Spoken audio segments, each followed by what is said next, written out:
берілген тапсырмаларға байланысты қоғамдық қауіпсіздікті сақтау, қылмыстың алдын алу, профилактика жылы министріміз бекітті.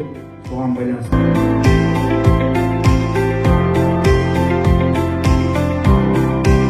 аудандық полиция бөлімінің жергілікті полиция қызметі бөлімшесінің учаскелік полиция инспекторы, полиция капитаны Қалдағанбет Аян ішкі істер органында 2012 жылы 5 декабрь желтоқсанда қабылданып, қазіргі атқарылып жатқан қызметімді 2024 жылдың тамыз айынан бастап атқарып келемін. Қазіргі ішкі істер министрлігімен 2025 жыл профилактика жылы жарияланды. Соған байланысты мен үнемі учаскелік аймағында, яғни Арал қаласы Жаңауыл бөлтек ауданында үнемі профилактикалық мәні бар жұмыстар атқаруда, яғни май құю бекеттері,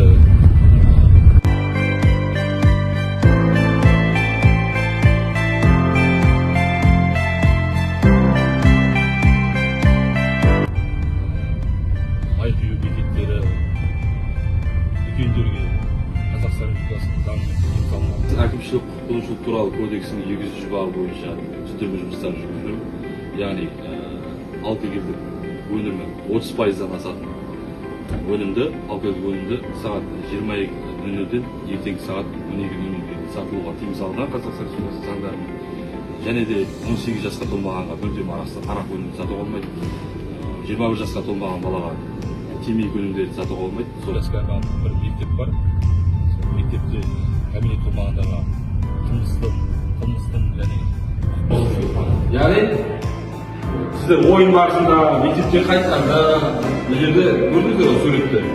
Өмір қауіпсіздігі, яғни мынандай бұрыс жүріп жатқан жерде неде өтеміз? Яғни реу жолақ, реу жолағына өтеміз. Бұл жерде светофор болмаса, еді жаңағы. Мынау жол жүріп жатқан. Бағдаршамды жоқ тұрмыз ба?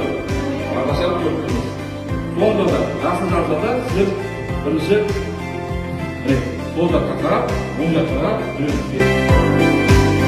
Бағдаршам болмаған кезде, жергілікті бекітілген әкімшілік аймағында 3700-дей тұрғын бар, 779 тұрғын бар.